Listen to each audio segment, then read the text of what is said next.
کہاں سے تعلیم حاصل کی، اس اسٹیج تک کیسے آئے؟ سوال نے مجھے جھنجھوڑ دیا ہے۔ اور اس میں تو گنجائش نہیں ہے کہ ایک صفر اگر آگے ہو ایک صفر پیچھے ہو۔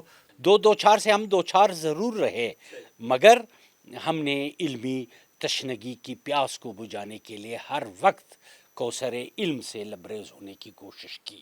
علامہ اقبال کا بلوچستان کے ساتھ ایک تعلق رہا ہے۔ اقبال کے 3 اسفار رہے ہیں بلوچستان کے۔ سر اپنی شاعری سنائے ابھی۔ او خدای از ما د زړه وروح په ویړ جهان کې خلیفه دیم انسان در پسې ګرځم۔ علامہ اقبال قومی شاعر ہیں ہمارے۔ اقبال آپ کا انٹرنیشنل آئیڈینٹی کارڈ ہے۔ اس دور میں ہے یا اس کی ضرورت محسوس نہیں ہو رہی؟ کہ آپ کے پاس انسانیت کے دردوں کے لیے کوئی درمان ہے؟ رومی نے مجھے یہ اشعار کہے۔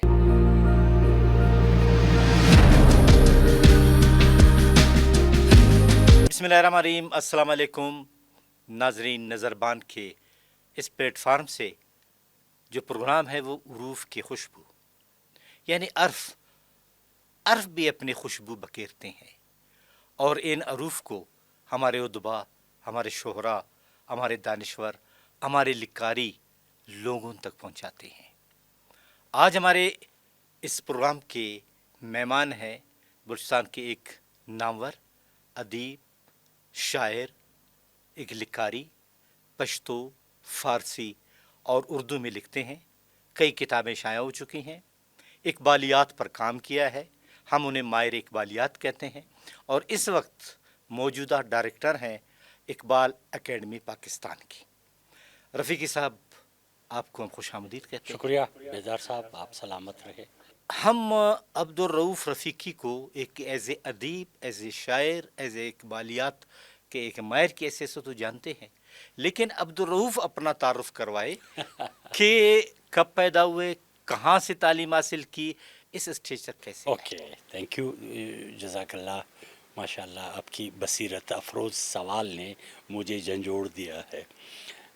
میں 1968 6 اگست 1968 کو میری پیدائش ہوئی تھی چمن شہر میں۔ چمن شہر میں مین ٹرینچ روڈ ہے، اس کے عقب میں فیض محمد اسٹریٹ، تو اس میں عبدالرؤف کی پیدائش ہوئی، اور میٹرک تک government high school, model high school چمن میں نے تعلیم حاصل کی، اور یہ وہ تاریخی اسکول ہے اس پورے خطے میں جس کا نیکسٹ ایئر یعنی 2026 میں 100 سالہ تقریبات 1926 میں یہ ہائی اسکول بنا تھا۔ تو میں نے 1982 میں ایگزام دیا تھا، اور 83 میں اس کا رزلٹ آیا سٹارٹ میں، اور ساتھ ساتھ عربی، فارسی مساجد میں یہ بھی سلسلہ جاری رہا۔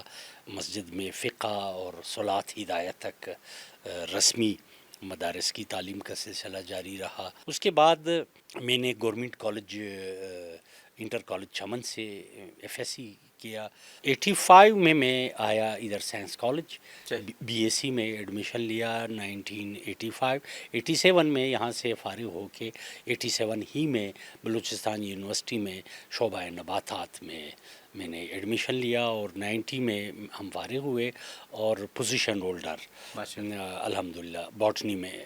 تو اس کے بعد فائنل ایئر کے دوران ہی بینک کے کمپٹیٹیو ایگزام میں الحمدللہ ایک پوزیشن آیا، اس پہ میں ٹریننگ گریڈ 3 آفیسر، اس زمانے میں بینکنگ کی ایک چارم تھی، تو کراچی ٹریننگ 6 مہینے کر کے واپس پھر مختلف شہروں میں تعیناتی ہوتی رہی، مینیجر اور senior manager, senior executive vice president تک یہ سلسلہ جاری رہا۔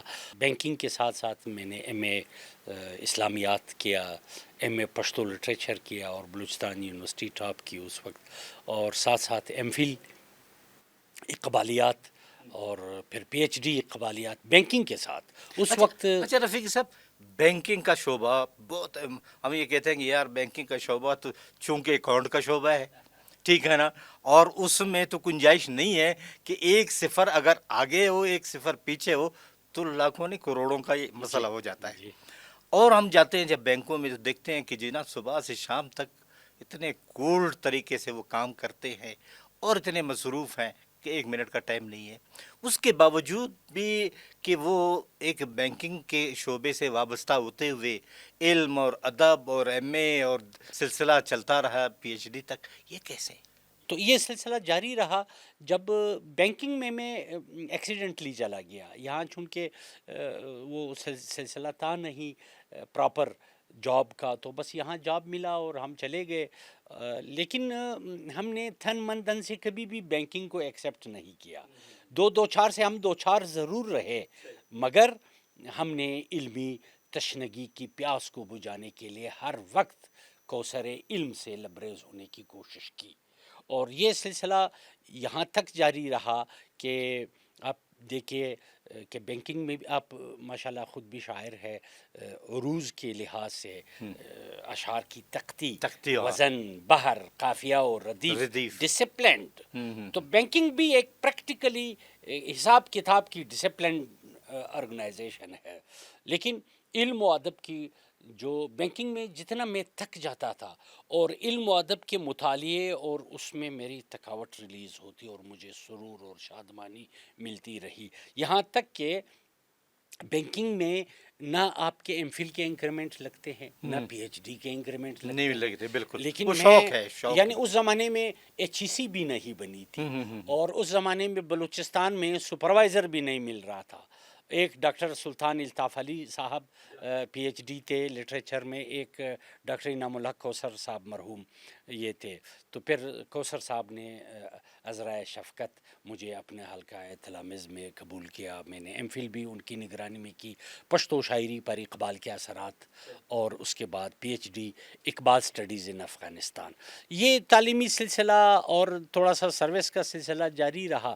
اقبال نے اتنی خودی پلائی، اتنا اپنے آپ میں محو کیا کہ میں دنیا کے منصب اور جاؤ جلال اور رتبے اور منصب سے بے نیاز ہو کے جو ہی میرا قرضہ اور سروس پلس مائنس ہوا، اسی دن وداؤٹ اینی ایڈٹ پیرا، وداؤٹ اینی فائنینشیل اسکینڈل، میں نے ریزگنیشن سبمٹ کی. اور 26 سال کی سروس میں نے چھوڑ دی. اور 12 سال جو میرے باقی تھے ریٹائرمنٹ میں نے کہا میں 26 سال تو نہیں بچا سکتا ہوں، یہ 12 سال بچاؤں.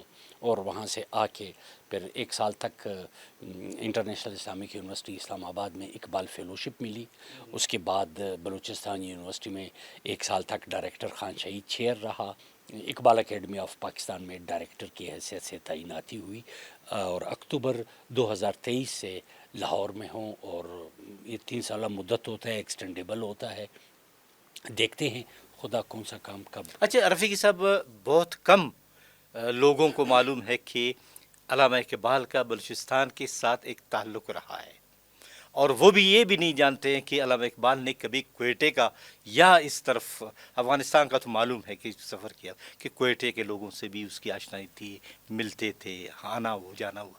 اس حوالے سے آپ کا ریسرچ کیا کہتا ہے؟ میرے استاد گرامی مرحوم و مغفور ڈاکٹر انعام الحق کوثر صاحب کی ایک عمدہ کتاب ہے اس موضوع پہ، اقبال اور بلوچستان.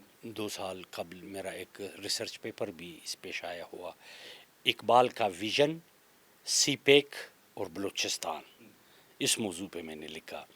تو اقبال کے 3 اسفار رہے ہیں بلوچستان کے. کواری روڈ پہ ان کے کوئی عزیز و اقارب رہتے تھے. اس وقت موٹر میکینک تھا ان کا جو رشتہ دار تھا، ان کے گھر چند دنوں کے لیے یہاں قیام کیا تھا. اور سیکنڈ ان کا جو تھا وہ 1905 میں ان کے جو بڑے بھائی تھے شیخ عطا محمد، ان کی پوسٹنگ تھی جوب، فورٹ سنڈیمن اس زمانے میں. تو جوب میں وہ ایم ایس میں تھے، تو ان پہ کوئی ڈپارٹمنٹل مقدمہ بنا تھا. اس کی پیروی کے سلسلے میں علامہ صاحب ڈی آئی خان دانا سر کے راستے سے وہاں سے آئے پنجاب کے راستے اور 2 رات تک وہاں سٹے کیا. تیسری جو آخری وزٹ تھی حضرت علامہ کی، وہ تھی سفر افغانستان سے واپسی پہ 2 نومبر 1933. پہلے چمن تشریف لائے تھے، سپہر کو چمن سے روانہ ہوئے، درہ خوجک سے ہوتے ہوئے، ٹرین کے ذریعے؟ نہیں، بائی موٹر آئے اچھا تھے، اچھا اچھا۔ اور وہاں سے نکلے تھے 2 نومبر 1933 کی یخ بستر رات کوئٹہ میں گزاری، اور نیکسٹ ڈے پھر یہاں سے رخصت ہوئے لاہور کے یہاں پہ لیے۔ کہاں پہ گزارے تھے؟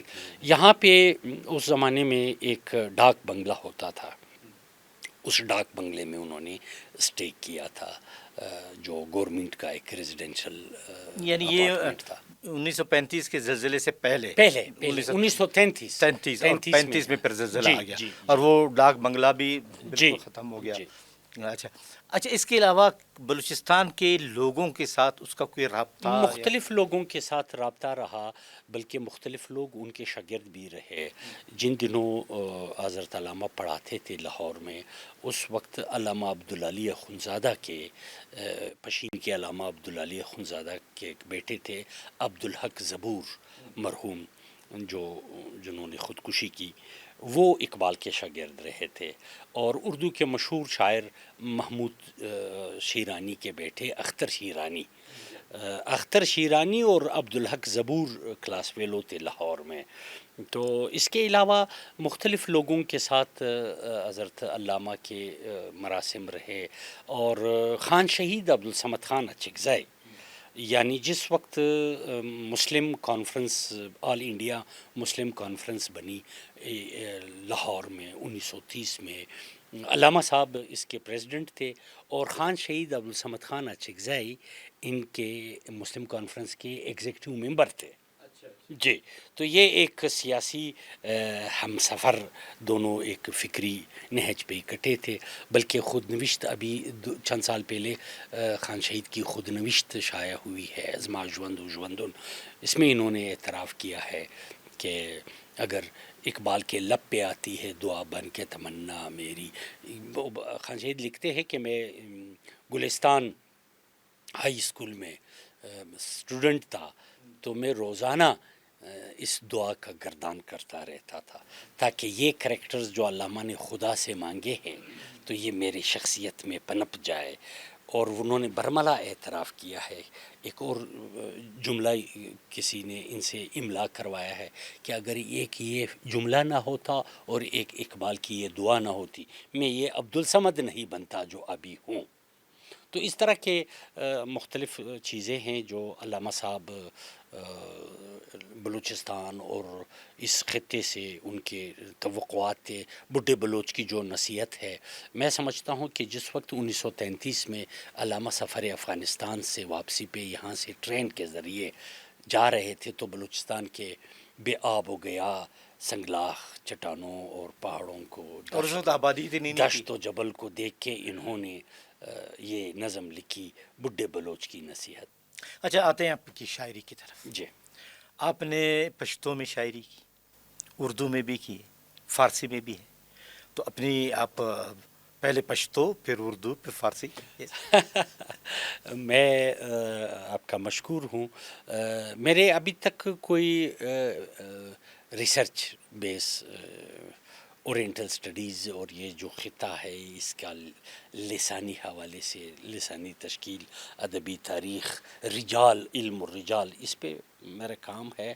اور شاعری تو ہم کوچہ شعر سے داخل ہوئے تھے دیار ادب میں ضرور، لیکن اب تخلیق کی طرف، تحقیق کو پیارے ہو گئے، اور پھر بھی تخلیق کبھی کبھی وہ تخلیق کی پری آتی ہے، وہ بھی جلوہ گر رہتی ہے اور ہمیں واصل کر دیتے ہیں، لیکن عمومی طور پہ اب تحقیق کی طرف رجحان ہوا ہے۔ کوئی 59 بکس ابھی تک اردو، فارسی، پشتو میں یعنی 60 کے قریب، جی، یہ شائع ہوئے ہیں، اور اس میں جو ہے ایک کتاب 10 جلدوں پہ مشتمل ہے جو انسائکلوپیڈک سٹائل میں ہے، پشتو کے یہ علم الرجال میں ایک بہترین ماخذ اور ایک مستند منبع ہے۔ اس میں کوئی میرے خیال میں مور دین 22,000 لوگوں کے احوال اور آثار کا تذکرہ ہے، تو مور دین 100,000 یعنی 1 لاکھ سے ابو حوالہ جات ہے۔ جی، اور اس میں کوئی 1200 پشتون خواتین شاعرات اور اہل قلم کا بھی تذکرہ ہے، اور ساتھ ساتھ کوئی 350 نان پشتون یعنی اورینٹلسٹ، جرمن، ہندو، سکھ، جاپانیز اور چائنیز وغیرہ جنہوں نے پشتو میں کام کیا ہے، اس کا بھی ایک یہ تو میں نے پشتو کے لیے علمی رجال کا ایک پیش کیا تھا، اور ساتھ ساتھ پشتو میں علمی ورث کتنا ہے، تو اس حوالے سے میں نے ایک کام کیا۔ پشتو اکیڈمی بلوچستان نے شائع کیا ہے، 9 جلدوں میں ہے، وہ 5000 پلس صفحات ہے، وہ بھی تقریباً انسائکلوپیڈک ورک ہے۔ دنیا کے قدیم و جدید علوم و فنون کو میں نے 484 ڈسپلن میں اس کی کلاسیفیکیشن کی ہے۔ جدید و قدیم علوم و فنون یعنی قدیم مدارس سے لے کے مغرب کے جدید یونیورسٹیوں میں پڑھانے یعنی کے قدیم اور جدید تعلیم تک وہ علم و سارے میں نے کلاسیفائی کیے ہیں 484 ڈسپلن میں۔ تو یعنی آپ کو پتہ ہے بیدار صاحب، پہلے طب ایک علم گردانا جاتا تھا، مگر اس وقت چونکہ اسپیشلائزیشن کا زمانہ ہے، میں نے اکارڈنگ ٹو اسپیشلائزیشن آرڈر ابھی پشتو میں گائنی پہ کتنے بکس آئے ہیں، ای این ٹی پہ کیا ہے، کارڈیالوجی میں کیا ہے، گیسٹالوجی میں کیا ہے۔ بلکہ رفیقی صاحب، جب ہمارے پہلے شعراء ہوتے تھے، صرف بلوچستان کے نہیں، تمام یعنی بر صغیر میں، وہ علم و ادب اور شاعری کے ساتھ ساتھ طب کے شعبے سے بھی وابستہ رہتے تھے، بلا شبہ۔ ٹھیک ہے نا؟ ہمیں یاد ہے ہمارے براوی کچھ شعراء اور ادبا تھے، پشتو کے تھے، یہ حکمت خود کرتے علامہ تھے، عبدالعلی اخونزادہ طبیب تھے طبیب بازار میں۔ یہ ابھی پانیزی کا جو والد جی، تھا، حکیم عبدالخالق، حکیم عبدالخالق، اس کا مکتب تھا سورج گنج بازار میں۔ سورج گنج نہیں، وہ تو حکیم نور محمد تھا۔ حکیم عبدالخالق کا جو تھا جمال الدین افغانی، ہاں روڈ بالکل پہ تھا، بالکل، شارع جمال الدین افغانی پہ تھا۔ تو یہ سارے طب سے ہی وابستہ تھے، مگر چونکہ اب جدید علوم میں اسپیشلائزیشن آیا ہے، اب ایک ڈاکٹر دوسرے ڈاکٹر، بلکہ ابھی تو ایک آنکھ کا جو ہے اس میں 4 اسپیشلسٹ ہوتے ہیں، الگ الگ، الگ الگ ہے، وہ ایک دوسرے سے پہلے ای این ٹی کا ایک ہوتا تھا، اب ناک کا الگ ہے، آنکھ کا الگ ہے، مائنوٹلی اس کی کلاسیفیکیشن، جزیات۔ پہلے کیا آپ کو پتہ ہے ہمارے دیہات میں ایک کمپاؤنڈر ہوتا تھا، موٹر سائیکل یا سائیکل پہ بیٹھ کے، وہ تو میل فیمیل اینیمل سب کا علاج وہی کرتا سر اپنی شاعری سنائے ابھی۔ میں شاعری تو میں دیکھتا ہوں کہ اگر میرے پاس جس وقت آپ کی کال آئی، میں نکلا تھا گھر سے، ایک پشتو غزل جی نمونے کے طور پہ، تو تھوڑا سا تصوف کی طرف میں آیا ہوں۔ میرا ایک ساقی نامہ شائع ہوا ہے، ایک مولانا رومی کے نئے نامے کے جواب میں۔ رومی نے نئے نامہ لکھا ہے: بشنو از نئے چون حکایت می کند، از جدائی ها شکایت می کند۔ اب یعنی فیض حاصل کرنے کی لامہ یہ تو ہمارے اکابرین ہیں، ہم تو ان کے خاک پا کے برابر بھی نہیں، لیکن لیکن یہ ہے کہ اجتہاد، اقبال خود نا، اقبال مجتہد بھی تھے۔ Reconstruction of religious thoughts in Islam, وہ تو مذہب میں بھی ریکنسٹرکشن کے آئیڈیالوجی کے فالوور تھے، بالکل۔ تو ہم تو علمی ادبی لحاظ سے بھی اجتہاد کے قائل ہیں۔ تو میں نے تھوڑا سا ان کے ساتھ کہ نئے نامہ کے جواب میں رباب نامہ، میں نے رباب از دا اونلی پشتونائزڈ میوزیکل انسٹرومنٹ، تو میں نے کہا آپ رونے دھونے کی باتیں چھوڑے، یہ شکایتیں اور داستانیں، آئیے زندگی کے رنگ و روپ کو کما حق کہو، اس کی رنگینیوں کی ڈیپتھ تک دیکھنے کی کوشش کرے، زندگی کے سر اور سرور سے بجملہ ہوش و حواس نمٹنے کی کوشش کرے، اور رباب کی ترنگ سن کے اس مستی، کیف، اسرار و رموز کی بلندیوں تک پہنچے جو انسان کے لیے خدا نے ودیعت کی ہے۔ تو اس کنسیپٹ پہ رباب نامہ ہے، ایک جو ہے ساقی نامہ ہے، اور ایک ہے عشق نامہ، یہ سارے تصوف، الہیات، عرفان، ان موضوعات پہ ہے۔ تو اس سلسلے میں ایک غزل ہے، جی ارشاد: دائم کمیے خوار حیران در پسگر، واہ واہ واہ، دائم کومیه خوار حیران در پسې ګرځم ځکه پیسوه پر اسمان در پسې ګرځم لزمان مان مکان لوړ در پسې راغم مکانیم لا مکان در پسې ګرځم واہ مکانی پر لا مکان در پسې ګرځم او خدای زما د زړه وروح په ویړ جهان کې خلیفه دیم انسان در پسې ګرځم او تتوانا زه بېنوا وایه دا څنګه تتوانا زه بېنوا وایه دا څنګه ما ته وګوره ناتوان در پسې واہ واہ ګرځم واہ ډیر ښه او هډو پوست بند د اسبابو په جهان کې واہ هډو پوست بند د اسبابو په جهان کې په وزورو د عرفان در پسې ګرځم او رفیقیم له جنت دوژخ لري ستا رضا غواړم جانان در پسې ګرځم دایم کم یې خوار حیران در پسې ګرځم ځکه پیسوه پر اسمان در پسې ګرځم واہ یہ پشتو کلام ہے رفیقی صاحب آپ یقین کریں کہ جب میں آپ کی زبان سے فارسی کلام سنتا ہوں اور جو آپ فارسی میں بات کرتے ہیں مجھے بہت اچھا لگتا ہے تو ابھی آپ فارسی کا میں متاسفانہ کہ میں نے بتایا کہ جس وقت میں نکلا تھا آپ سے رابطہ ہوا تو نہ میں فارسی کلام میں نے لایا ہے اور نہ اردو کلام ارینج کر سکا تو اس کے لیے میں معذرت خواہ ہوں اصل میں فارسی جو ہے وہ شیرینی ہے شیرینی فارسی علامہ اقبال کی فارسی نہیں دیکھیں میں یہی آپ کو بتا رہا ہوں میں نے گو کہ مسجد میں فارسی کے جو سٹارٹ کے بکس ہے وہ میں نے پڑھے لیکن جب میں اقبالیات کے بحر میں غوطزن ہوا وہاں جو اس بحر بے کرام میں مجھے جو سرور اور مستی اور کیف محسوس ہوئی ہے یقین جانیے میں تو اقبال کو فارسی کا اپنا استاد مانتا ہوں اقبال کے 15,000 اشعار ہے 15,000 میں 9,000 اشعار فارسی میں ہیں اور 6,000 اردو میں ہے یعنی وہ دیکھو فارسی کے زیادہ ہیں اس تناسب میں آپ دیکھیں اب اقبال کی جو مثنوی کا سٹائل ہے وہ مولانا روم سے متاثر ہو کے اب اقبال کے راستے میں رومی تک گیا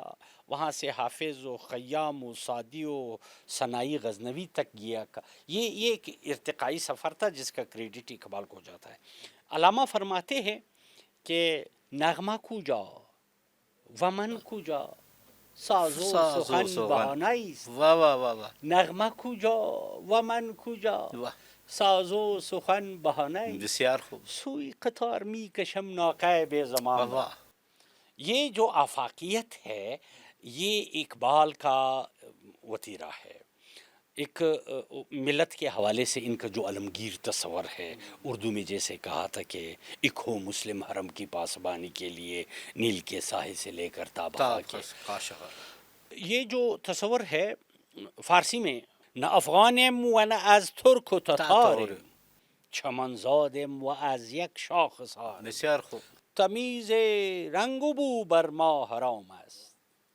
تمیز رنگ و بو بر من حرام است کہ من پرورده یک نوبهارم یہ یک نوبہاریت جو ہے بیسڈ کرتا ہے سیرہ اسوہ حسنہ پہ سیرہ مقدسہ پہ جو رحمت للعالمین تھے رنگ نسل جغرافیے و نژاد سے بالاتر ہو کے فطرت کے وسعتوں کے لامتناہی سلسلے میں یہ آدم خاکی انسانیت کی جس کو خدا نے خلیفۃ اللہ فی الارض بنایا تھا اس کے لیے تو یہ سب کچھ مسخر کیا تھا جس طرح فطرت پہ قیودات نہیں ہوتے سرحدات نہیں ہوتے تو لا محالہ اس ہر ملک موست کہ ملک خدا ماست تو یہ ایک تصور ہے اور اقبال اسی لیے تو اقبال بنا بیدار صاحب اقبال اکیڈمی میں ہمارے پاس اقبالیات پہ دنیا کے 43 زبانوں میں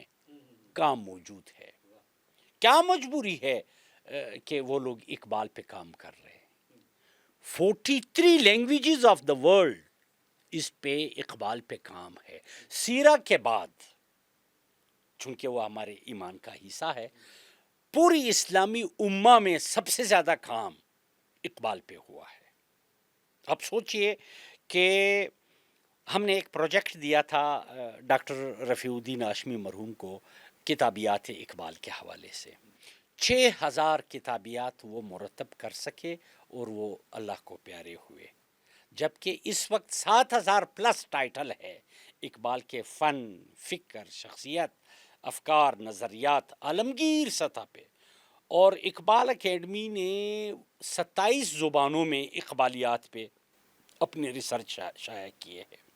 اور سندی تحقیق کے حوالے سے آپ یہ سن کے حیران ہوں گے کہ 1500 پلس مقالہ جات اقبال پہ سندی تحقیق کے ماسٹر سے لے کے M Phil, P H D اور پوسٹ ڈاکٹریٹ لیول تک کے لکھے جا چکے ہیں دنیا کے مختلف یونیورسٹی. رفیق صاحب ایک اور بات، علامہ اقبال قومی شاعر ہے ہمارے، اتنا کام ہو رہا ہے.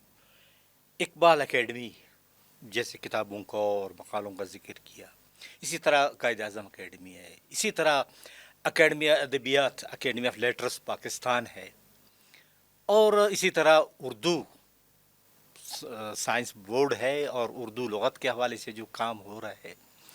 کیا ان کی ضرورت اس دور میں ہے یا اس کی ضرورت محسوس نہیں ہو رہی؟ کیونکہ ایک طبقہ کہہ رہا ہے کہ ان کی ضرورت نہیں ہے. دیکھیے بیدار صاحب، ماشاءاللہ آپ جہاں دیدہ ہے، آپ نے دنیا کے مختلف ممالک کی سیر و سیاحت کی ہے. آپ کو خدا نے ایک بصیرت افروز نگاہ عطا کی ہے. آپ دنیا کی کسی گوشے جائے، آپ ابھی ادھر چوک پہ نا پولیس والے یا ایف سی والے آپ سے شناخت مانگتے ہیں، آپ شناختی کارڈ دکھاتے ہیں. اس شناختی کارڈ سے آپ کی شناخت ہوتی ہے. گلوبل ویلیج میں آپ کی آئیڈینٹیفیکیشن، آپ کی شناخت آپ کے کلچر سے ہوتی ہے. صحیح. آپ کی شناخت آپ کے رجال سے ہوتی ہے. آپ کی ان فکری اسلاف، ان زعما سے. آپ ایران کی کسی گوشے جائے، آپ صرف اقبال کا نام لے کہ اقبال لاہوری، تو وہ کہیں گے یہ پاکستان سے آیا ہے. ہاں، یا آپ پاکستان کا نام لے تو سیکنڈ ان کا ہوگا اچھا اقبال، اقبال وہ آپ کا کو اقبال سے رسپانس. جرمنی جائے، وہ آپ سے نہیں پوچھے گا کہ آپ اقبال کا نام لیں گے تو لامحالہ خیوا، باکو، کابل، تاشکند، سمرقند، دنیا کی کسی گوشے آپ جائے، اقبال آپ کا انٹرنیشنل آئیڈینٹی کارڈ ہے. بالکل، اس میں شک نہیں. زبان، یہ جو آپ کی پہچان ہے، آپ کے روایات، ثقافت، کلچر. میں آپ کو ایک دلچسپ بات بتاتا چلوں. جس وقت سیکنڈ ورلڈ وار ہو رہی تھی، برطانوی زعما کا ایک اہم میٹنگ ہو رہا تھا دفاعی حوالے سے. چرچل چیئر کر رہے تھے، تو ان کو رپورٹ پیش کیا گیا کہ جنگ لڑنے کے لیے مزید فنڈ کی کمی ہے، ہم مینج نہیں کر پا رہے ہیں. تو انہوں نے دیکھا، یار دیکھے، وہ فائنانس منسٹر کو کہا کہ یار دیکھے کسی مد میں کوئی پیسہ پڑا ہو. انہوں نے جواب دیا کہ کلچر کے مد میں پیسے ہیں ہمارے پاس، ہم اس کو دفاعی ضروریات کے لیے استعمال کر سکتے ہیں. چرچل، ونسٹن چرچل سیخ پا ہوئے. انہوں نے وہ فائنانس منسٹر کو غور کے دیکھا کہ کلچر کے لیے تو ہم لڑ رہے ہیں، گریٹ برٹن کی شناخت کو برقرار رکھنے اور بقائے دوام بخشنے کے لیے تو ہم لڑ رہے ہیں، اور آپ ہمارے کلچر کے چہرے کو مسخ کر رہے ہیں. اس کے فنڈ سے ہمیں دفاعی ضروریات کمپنسیٹ کرنے کی کوشش کر رہے ہیں. قطعاً نہیں. یہ ہوا اس صف کی بات. اس کے ولن جرمنی کے ہٹلر کا ایک اس لیول کا میٹنگ تھا. جرمنی کو، ہٹلر کو رپورٹ پیش کیا گیا کہ ہم ہار رہے ہیں. مختلف جو اسٹیٹسٹکس تھے، حالات تھے کہ جرمنی یہ جنگ ہار رہا ہے. ہٹلر نے یہ نہیں کہا کہ فلانے بینک کو بچاؤ، فلانے پل کو بچاؤ، فلانے بلڈنگ کو بچاؤ. قطعاً نہیں. انہوں نے کہا، ہٹلر نے کہا کہ جرمنی کے اساتذہ، مفکرین، دانشوروں، شعراء، ادبا کو بچاؤ. تاکہ ہمارا کلچر، تاکہ ہمارا دوبارہ فکر، یہی مفکرین، ادبا، شعراء، مصور، تخلیقار، فنون لطیفہ کے حامل جو لوگ ہیں وہ دوبارہ جرمن قوم کو اٹھا سکے. بے شک اس وقت ہم ہار رہے ہیں، لیکن یہی قلمکار آپ کو دوبارہ شناخت اور عظمت کی معراج تک پہنچا کے رہے گا. آپ نے جن اداروں کے نام لیے یہ سارے فنون لطیفہ کے ادارے ہیں. رنگ، خشت و سنگ یعنی مصوری، معماری، کاشیکاری، موسیقی، حرف صوت، شاعری، صداکاری، کچھ بھی ہو، یہ معجزہ فن کی ہے، خون جگر سے نمود. ایک چیز اور آپ کو بتاتا چلوں کہ میں سمجھتا ہوں ای سی آئی کے ایک انٹرنیشنل کانفرنس میں میرا پیپر تھا اس پہ کہ کیا موجودہ جنگی حالات میں ہمارا ادب رول پلے کر سکتا ہے. تو اس وقت ای سی آئی کے جو ممبر کنٹریز تھے 10، میں نے اس کے لٹریچر پہ لکھا کہ میں اس سوال کے جواب میں رومی سے ملا کہ آپ کے پاس انسانیت کے دردوں کے لیے کوئی درمان ہے. رومی نے مجھے یہ اشعار کہے. یہاں سے میں گیا شیراز میں حافظ سے ملاقات، حافظ نے میں نے یہی سوال ان سے کیا، خیام سے اسی طرح، نظامی گنجوئی سے اسی طرح، حکیم ثنائی غزنوی سے، اقبال سے، خوشحال خان خٹک سے، رحمان بابا، یہ جو ممبر کنٹریز ہے ان سب کے زعماء سے ملا. تو انہوں نے احترام آدمیت کے لیے ایک ایجنڈا، میں سمجھتا ہوں اگر یونائٹڈ نیشن آپ کے جنگ کو روکنے کے لیے، اور پتہ نہیں عجیب و غریب سیاسی اور عجیب و غریب گنجلک منصوبے ہیں، اگر وہ لٹریچر کو ان زبانوں کے، ایشیائی زبانوں کے لٹریچر، منظومات جو بین الانسانیت کے لیے ہے، جو آپ کے من کی دنیا کی آواز ہے، ان کو مختلف زبانوں میں ٹرانسلیٹ کرے، میں سمجھتا ہوں انسان کو لڑنے کی ضرورت ہی نہیں پڑے گی. رفیقی صاحب، آپ کی اتنی پیاری، خوبصورت اور انداز ماشاءاللہ اتنا کہ دل چاہ رہا ہے کہ اور سوالات کروں، لیکن وقت کی بھی کمی ہو سکتی ہے اور پھر وقت کا خیال رکھنا پڑتا ہے.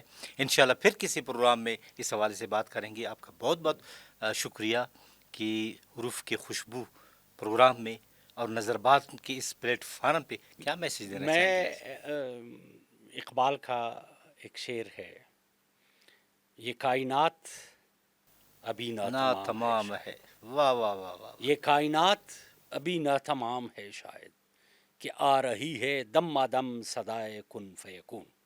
میری ویورشپ سے یہ ایک التجا ہے کہ زندگی صرف ایک بار ہے، بار بار نہیں ملے. اس کو مرنے کے لیے مت جیو، جینے کے لیے جیو. بہت خوب. مرنے کے لیے زندہ مت رہیے. کئی میڈلز اپنے شانوں کی تلاش میں ہے کہ ہم کہاں سج جائے، کئی میڈلز سینوں کی تلاش میں ہے کئی اعزازات ہے، کئی ایجادات اپنے موجدین کی راہیں دیکھ رہے ہیں. آپ بھی ان میں سے ایک بنے اور صفحہ ہستی پہ اپنی آمد کی حاضری لگائے. عبرت کا استعارہ نہ بنے، خیر کا استعارہ بنے. بہت بہت شکریہ.